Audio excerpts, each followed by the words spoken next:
regards to the liaison, I think what we are at a consensus with is that shelter is too important to go unregulated. My question is, why do shelters deny service to human beings who need shelters? What I feel the flaw in the shelter first idea is that it is being too polite to mention the consistent reports of egregious misconduct and abuse that happens in the shelter scenarios.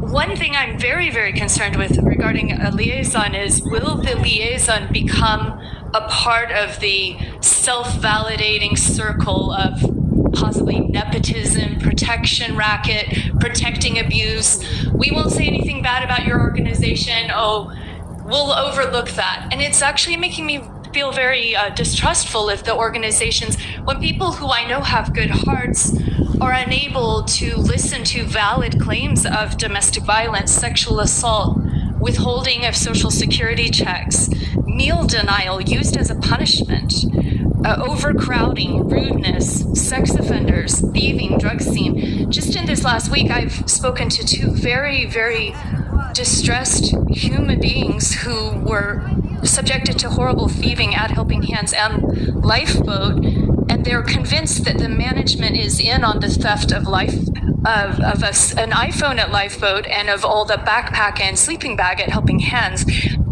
So one of the I walked up and down the homeless camp down by the Wilcox Legal and asked people to come forward. One of the things they said is they don't feel safe to come forward because they feel that it would put a target on their back to speak. And that climate of draconian silencing of the homeless human beings where they feel afraid to speak out, they've been kicked out for reporting food poisoning. They are denied meals if they complain. So I think with the homeless liaison, it's well intended, and those are my thoughts for now.